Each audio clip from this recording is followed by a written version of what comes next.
नमस्कार विद्यार्थी मित्रांनो, MPSC फोरम या आपल्या एज्युकेशनल चॅनलवर तुमच्या सर्वांचं स्वागत आहे।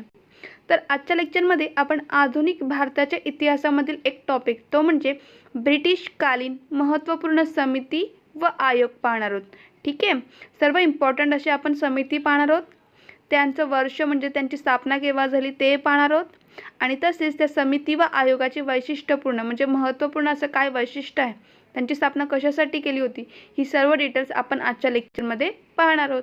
तसेच बाकी झालेल्या सर्व लेक्चरची लिंक मी डिस्क्रिप्शन बॉक्समध्ये दिलेली आहे।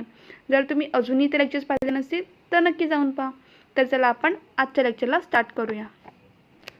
तर आज आपण आधुनिक भारताच्या इतिहासातील एक इम्पॉर्टंट टॉपिक पाहणार आहोत, तो म्हणजे महत्त्वपूर्ण समिती व आयोग।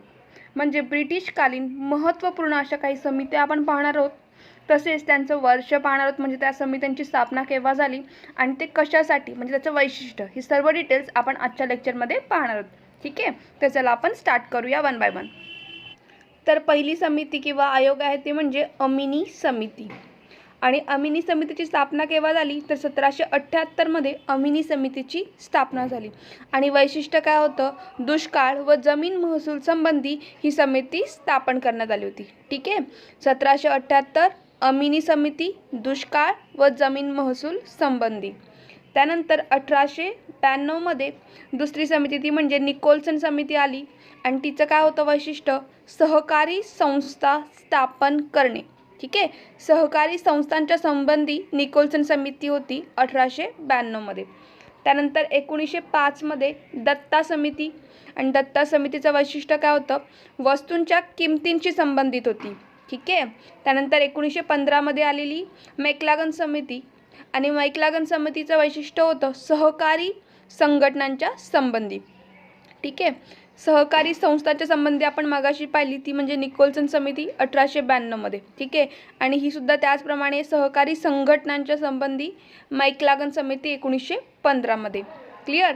त्यानंतर हॉलैंड समिती, काय नाव आहे, हॉलैंड समिती, आणि 1916 मध्ये आलेली ती हॉलैंड समिती, आणि तिचा उद्देश काय होता तर उद्योग क्षेत्रांशी संबंधित कोणती होती तर हॉलैंड समिती होती। ठीक आहे, त्यानंतर 1924 मध्ये आलेली ती म्हणजे मुडीमन समिती। ओके, आणि मुडीमन समितीचा उद्देश वैशिष्ट्य काय होतं तर 1919च्या कायद्याची चौकशी। 1919चा कायदा कोणता होता मित्रांनो तर मॉन्टेस्क्यू चेम्सफोर्ड कायदा होता 1919चा। ठीक आहे, आणि या कायद्याच्या चौकशीसाठी मुडीमन समितीची स्थापना करण्यात आली होती। आणि याचे अध्यक्ष कोण होते तर अध्यक्ष होते अलेक्झांडर मुडीमन। ठीक आहे, यांच्या अध्यक्षतेखाली ही समिती स्थापन करण्यात आली होती। अलेक्झांडर मुडीमन यांच्या अध्यक्षतेखाली मुडीमन समितीची स्थापना करण्यात आली होती। ठीक आहे, आणि याच समितीमध्ये आपले 4 भारतीय सुद्धा सामील होते। ठीक आहे, कधी होती 1919च्या कायद्याची चौकशी करण्यासाठी। त्यानंतर ली समिती, ली समितीची स्थापना केव्हा झाली तर 1924 मध्ये ली समितीची स्थापना झाली, आणि त्याचा उद्देश काय होता तर संधी सेवांच्या संदर्भात चौकशी करणे, हा ली समितीचा उद्देश होता। ठीक आहे, जर विचारलं संधी सेवाच्या संदर्भात तर ली समिती लक्षात ठेवा। इयर कुठला होता तर 1924 मध्ये।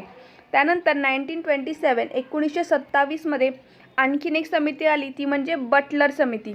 ठीक आहे, बटलर समिती, आणि बटलर समितीचा उद्देश काय होता तर ब्रिटिश व भारतीय संस्थानांमधील संबंध।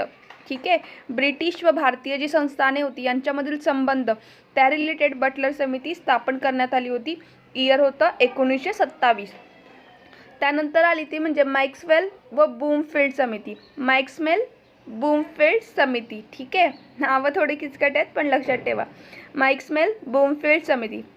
तर ह्याचं इयर काय होतं तर इयर होतं 1928, 1958 मध्ये याची स्थापना झाली होती। आणि उद्देश काय होतं तर बारडोली महसूल वाढ संदर्भात। ठीक आहे, काय होतं बारडोली महसूल वाढ संदर्भात 30% ऐवजी 6.3% वाढ मान्य करणे। ठीक आहे, बारडोली महसूल वाढ संदर्भात ही समिती होती मॅक्सवेल बूमफिल्ड समिती। क्लिअर।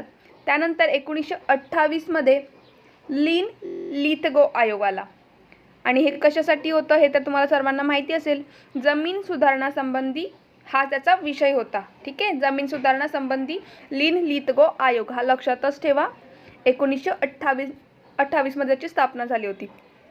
त्यानंतर 1929 मध्ये व्हिटले आयोग आला आणि व्हिटले आयोग ह्याचा उद्देश काय होता तर औद्योगिक कारखाने व बगीचा जे होते यांचं संवर्धन करणे या संबंधित व्हिटले आयोगाची स्थापना करण्यात आली होती 1929 मध्ये. त्यानंतर 1934-35 मध्ये सप्रू समिती आली आणि सप्रू समितीचा उद्देश काय होता हा पण इम्पॉर्टंट आहे. मध्यम वर्गातील बेरोजगारी हा त्याचा विषय होता. ठीक आहे, सप्रू समिती मध्यम वर्गातील बेरोजगारी हा विषय होता आणि स्थापना केव्हा झाली 1934-35 मध्ये. ठीक आहे, त्यानंतर नियमन समिती आली. काही असे सुद्धा असतील समिती त्यांची नावं सुद्धा तुम्ही ऐकलीत नाहीत तरी सुद्धा 2 वेळा ही व्हिडिओ बघा, बिकॉज कधीही तुम्हाला तो क्वेश्चन आला, ठीक आहे, जोड्या लावामध्ये आला किंवा MCQ मध्ये आला तर तुम्हाला तो क्लिक व्हायला पाहिजे. ऑप्शनमधून सुद्धा तुम्हाला सहज ते समजेल. ठीक आहे, त्याच्यामुळे 1-2दा ही व्हिडिओ बघा. फक्त समिती, त्यांचं वर्ष आणि वैशिष्ट्य लक्षात ठेवायचे. ठीक आहे, वैशिष्ट्य इम्पॉर्टंट आहेत आणि आयोग कोणते आहेत ते लक्षात ठेवा. ठीक आहे, एक वेळ तुम्ही वर्ष विसरला तरी ठीक आहे, पण आयोग कोणतं आणि त्याचं वैशिष्ट्य कशासाठी स्थापना झाली होती हे एवढं लक्षातच ठेवा. त्यानंतर वेलबी कमिशन ह्याची स्थापना 1895 मध्ये झाली होती, वेलबी आयोग. ठीक आहे, आणि ह्याचं रिझन काय होतं हे सुद्धा लक्षात ठेवा. संपत्ती स्थलांतर संदर्भात दादाभाई नौरोजींशी चर्चा करणे. ठीक आहे, वेलबी कमिशन कशासाठी आलं होतं, संपत्तीचं स्थलांतर जे होत होतं, संपत्तीचं स्थलांतर संदर्भात दादाभाई नौरोजींशी चर्चा करणे हेच याचं उद्देश होतं वेलबी आयोग, आणि ही ब्रिटिशांनी स्थापन केली होती. त्यानंतर लेटन समिती, केंद्र व प्रांतांमधील महसुलाची विभागणी, केंद्र प्रांत महसूल विभागणीसाठी लेटन समिती. फॉसेट समिती, जकात व वेतन संदर्भात सुधारणा, फॉसेट समिती जकात व वेतन संदर्भात सुधारणा. ठीक आहे, त्यानंतर या लेक्चरमधला लास्ट कोणती आहे ती म्हणजे 1940 मध्ये स्थापन झालेला क्लाइड आयोग. ठीक आहे, 1940 क्लाइड आयोग ते कशासाठी होतं, तेभागा आंदोलनाशी संबंधित होतं. ठीक आहे, आता तेभागा आंदोलन हे कोणी केलं होतं तर बंगालमधील जे शेतकरी होते, ठीक आहे, बंगालमधील शेतकऱ्यांचं हे आंदोलन होतं तेभागा आंदोलन. लक्षात ठेवा, तेभागा आंदोलन कशाशी रिलेटेड आहे, बंगालमधील शेतकऱ्यांचे आंदोलन आहे. ठीक आहे, बंगाल शेतकरी, आणि ह्याच्यामध्ये हिंदू, मुस्लिम तसेच आदिवासी शेतकऱ्यांचा सुद्धा संबंध होता, त्यांनी सुद्धा पार्टिसिपेट केला होता. तसेच स्त्रियांनी सुद्धा मोठ्या प्रमाणामध्ये सहभाग घेतला होता तेभागा आंदोलनासंबंधात. ठीक आहे, क्लाइड आयोग होता 1940 मध्ये. तर मित्रांनो, आपण सगळे पाहिलेले आहेत आयोग. आता मी पुन्हा एकदा फक्त लास्ट रिव्हिजन घेते, तुम्ही फक्त ऐक. तर 1778 मध्ये अमिनी समिती आणि त्याचा उद्देश होता दुष्काळ व जमीन महसूल संबंधित. त्यानंतर 1892 मध्ये निकोलसन समिती, त्याचं वैशिष्ट्य काय होतं, सहकारी संस्थांच्या संबंधित निकोलसन समिती. त्यानंतर वस्तूंच्या किमतीशी संबंधित दत्ता समिती 1905 मध्ये स्थापना झाली होती. 1905 दत्ता समिती वस्तूंच्या किमतीशी संबंधित. त्यानंतर आणखीन सहकारी संघटनांच्या संबंधात कोणती होती तर मैक्लागन समिती 1915 ही होती सहकारी संस्था. निकोलसन समिती सहकारी संघटना, मैक्लागन समिती 1915. उद्योग क्षेत्राशी संबंधित कोणती होती, इम्पॉर्टंट आहे, हॉलँड समिती 1916 मध्ये स्थापना झाली होती. हॉलँड समिती उद्योग क्षेत्राशी संबंधित. त्यानंतर 1919चा जो कायदा होता कोणता होता, मॉन्टेस्क्यू चेम्सफोर्ड कायदा. या कायद्याच्या चौकशीसाठी कोणती समितीची स्थापना करण्यात आली होती तर ती होती मुडीमन समिती. ठीक आहे, मुडीमन समिती 1919च्या कायद्याची चौकशी आणि इयर होतं 1924 साली, हे लक्षात ठेवा. त्यानंतर हे आपण डिटेलमध्ये सुद्धा समिती आणि आयोग सर्व पाहणार आहोत. आता फक्त कोणते नाव आहे लक्षात ठेवा समितीचं, त्याचं वैशिष्ट्य लक्षात ठेवा. ठीक आहे, आणि जिथे काय इम्पॉर्टंट असे वाटेल मी तिथे तुम्हाला एक्सप्लेनसुद्धा करतच आहे. ठीक आहे, नंतर संधी सेवा संदर्भ चौकशी कोणती होती, संधी सेवाच्या रिलेटेड होती ली समिती आणि इयर होतं 1924च ली समिती. त्यानंतर बटलर समिती कशासाठी होती, ब्रिटिश व भारतीय संस्थानांमधील संबंध यासाठी बटलर समितीची स्थापना करण्यात आली होती आणि इयर काय होतं 1927 साली. त्यानंतर मॅक्सवेल बूमफिल्ड समिती, मॅक्सवेल बूमफिल्ड समितीची स्थापना 1928 मध्ये झाली होती आणि ह्याचा उद्देश काय होतं तर बारडोली महसूल वाढ संदर्भात होती. ठीक आहे, मॅक्सवेल बूमफिल्ड समिती. त्यानंतर लिन लिथगो आयोग, इम्पॉर्टंट.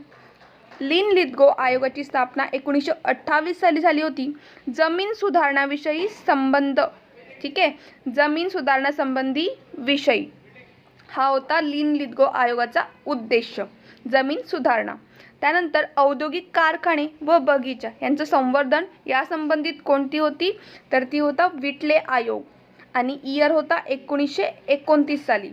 त्यानंतर सप्रू समिती 1934 ते 35ला स्थापना झाली होती आणि उद्देश होता मध्यम वर्गातील बेरोजगारीचा हा विषय होता. मध्यम वर्गातील बेरोजगारी, सप्रू समिती.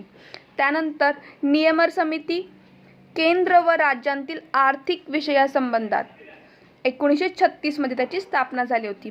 त्यानंतर वेल्बी कमिशन, संपत्तीचं जे स्थलांतरण होत होतं त्या संदर्भात दादाभाई नौरोजींची चर्चा यासाठी वेल्बी आयोग स्थापन करण्यात आलं होतं आणि त्याचं इयर काय सांगितलेलं मी 1895, ठीक आहे.